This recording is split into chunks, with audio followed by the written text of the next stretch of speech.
Hello, 12th Commerce Secretary Practice students, SP students. Last lecture we have started chapter number 5th deposits. ठेवी यामधील first acceptance of deposit and second terms and condition for acceptance of deposit हे दोनच point या वर्षीच्या academic इयरमध्ये तुम्हाला आहेत. Point number 3rd and point number 4th procedure of accepting deposits from public and procedure for accepting deposit from members हे दोन्ही points 3 आणि 4th पॉईंट्स हे कोविड-19मुळे वगळण्यात सिलेबसमधून आलेले आहेत. यानंतर आपण सुरू केलं होतं ॲक्सेप्टन्स ऑफ डिपॉझिट स्वीकारणारे यामध्ये फॉर मेंबर्सकडने आणि फॉर पब्लिककडनं. खाली एक चार्ट देण्यात आलेला आहे. त्या चार्टनुसार कंपनी ही मेंबर्सकडनं व पब्लिककडनं म्हणजे जनतेकडनं ठेवी स्वीकारू शकते, म्हणजे डिपॉझिट ॲक्सेप्टन्स करू शकते. चार्ट देण्यात आला ॲक्सेप्टन्स ऑफ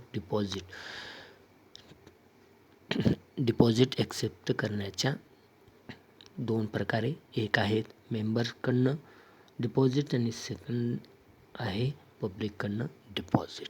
या मेंबर्सकडनं प्रायव्हेट कंपनी ॲक्सेप्ट करू शकते, पब्लिक कंपनी ॲक्सेप्ट करू शकते, परंतु अदर दॅन इलिजिबल कंपनी, पात्र कंपनी शिवाय ही पब्लिक कंपनी. आणि त्यानंतर आहे इलिजिबल पब्लिक कंपनी, पात्र सार्वजनिक कंपनी कोणती. आणि फ्रॉम पब्लिककडनं जनतेकडनं डिपॉझिट्स कोण स्वीकारू शकतं.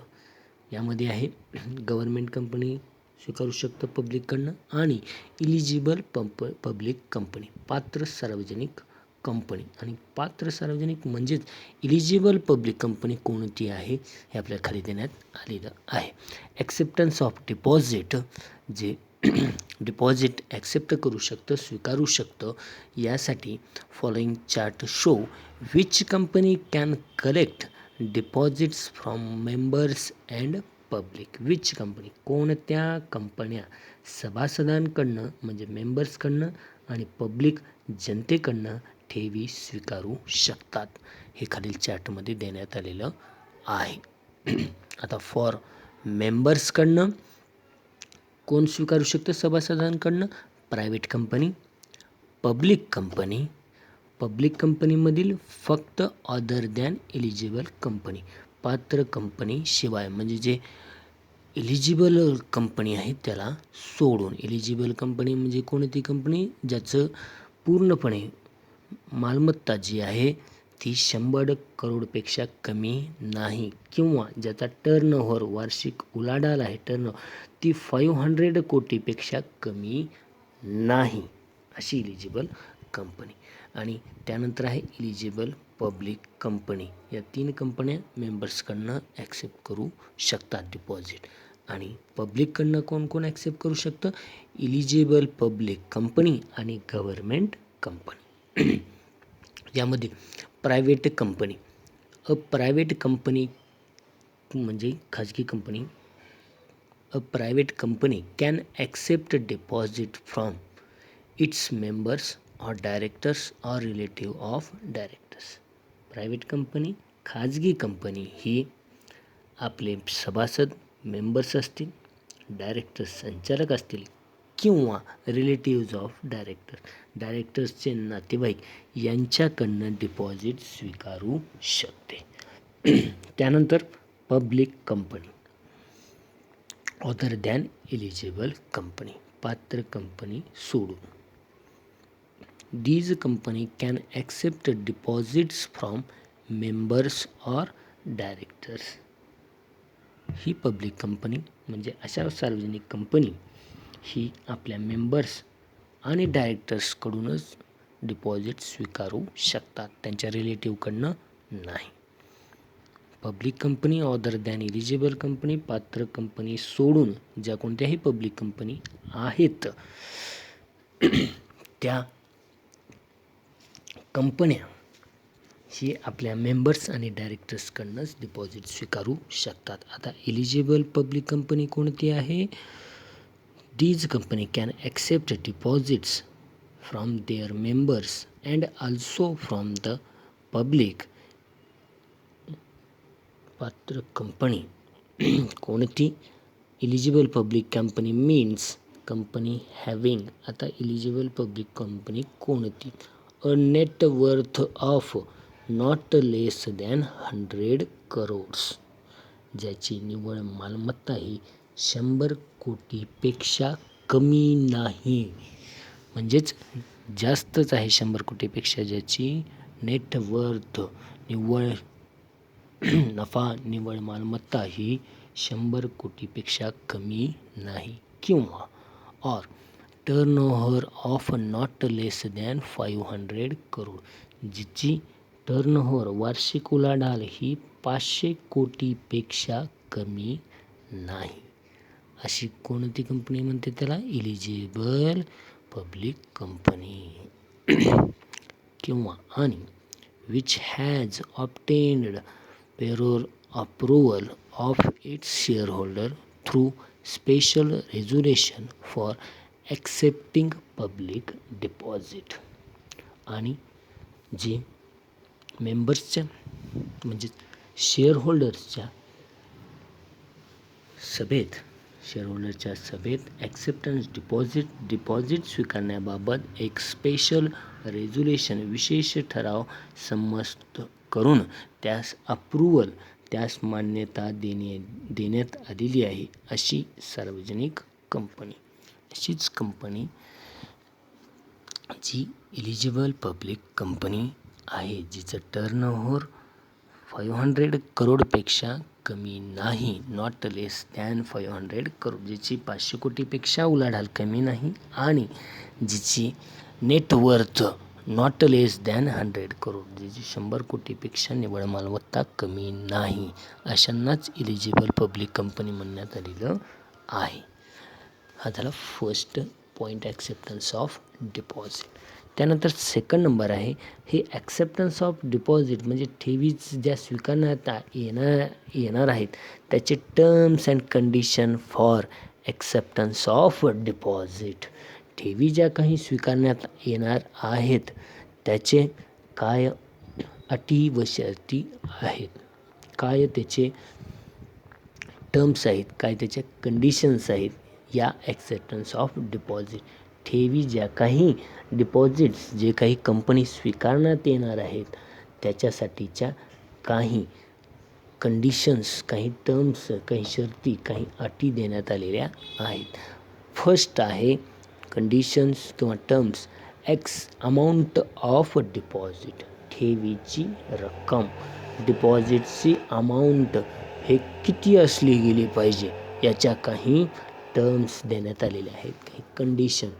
फर्स्ट नंबर आहे अमाऊंट ऑफ डिपॉझिट, ठेवीची रक्कम, डिपॉझिटची अमाऊंट किती असली पाहिजे. आता प्रायव्हेट कंपनीला किती, पब्लिक कंपनीमध्ये अदर दॅन इलिजिबल कंपनीसाठी किती, इलिजिबल कंपनीसाठी किती आणि गव्हर्मेंट कंपनीसाठी किती डिपॉझिट्स ॲक्सेप्ट करू शकतो. यामध्ये आता private company. A private company can accept deposit from its members or directors or relatives of directors not more than 100% of its aggregate of paid up share capital and free reserve. खाजगी company म्हणजे private company ही आपल्या मेंबर्सकडनं, डायरेक्टर्सकडनं किंवा रिलेटिव्सकडनं, त्यांच्या नातेवाईकाकडनं घेऊ शकते, परंतु not more than 100% of its aggregates of paid up share capital and free reserve.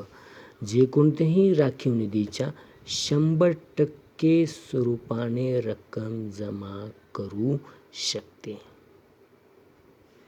Of paid up share capital 100% पूर्णपणे त्यांच्या रिलेटिव्हचे जेवढे शेअर कॅपिटल आहेत, जेवढे शेअर्स आहेत तेवढ्या 100%च्या 100% अमाऊंटची रक्कम त्यांनी डिपॉझिट करू शकते. हावेवर म्हणजेच तथापि certain class of private company as specified by the Companies Act can accept deposits more than 100% of its aggregate of paid up share capital and free reserve. Company कायदा नमूद केल्याप्रमाणे काही कंपन्या ना जे कोणतेही पेडअप शेअर कॅपिटल आहे, वसूल भाग भांडवल आहे किंवा फ्री रिझर्व आहे, जो रिझर्व आहे मुक्त राखीव निधी आहेत, याच्या 100% जास्त ठेव डिपॉझिट म्हणून स्वीकारता येते.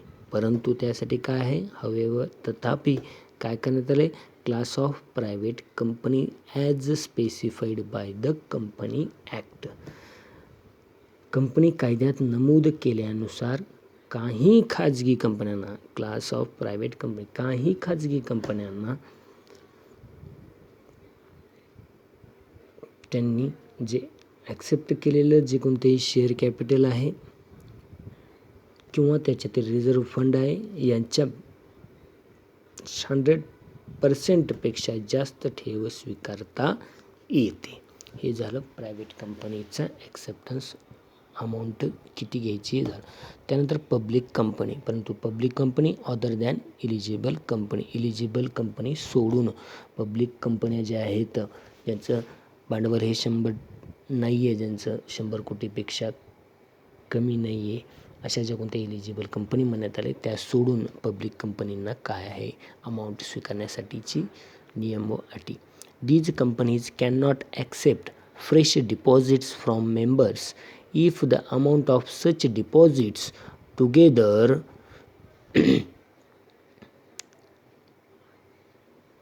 with the previous deposit exceeds 25% of the aggregate 25% of the aggregate of the paid up share capital and free reserve of the company.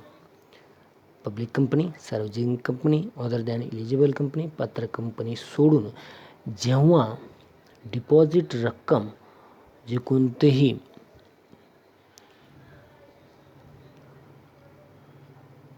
Share capital आणि फ्री रिझर्व आहे म्हणजेच राखीव निधीच्या 25%ची मर्यादा पूर्वीच पार केलेली असेल तर अशा वेळी कंपनी सभासदाकडून ठेवी स्वीकारता येणार नाही.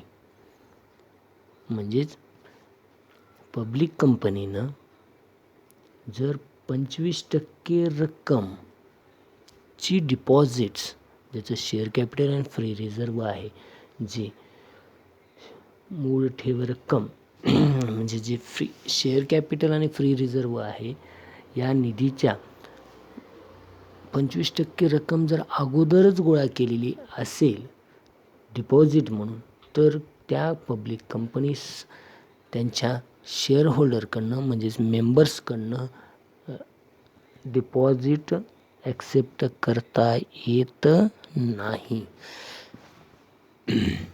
जर शेअर कॅपिटल आणि रिझर्व्ह फंडच्या 25% रक्कम जर कंपनीने ऑलरेडीच जमा करून घेतलेली असेल ठेव स्वरूपात, डिपॉझिट स्वरूपात, तर कंपनीस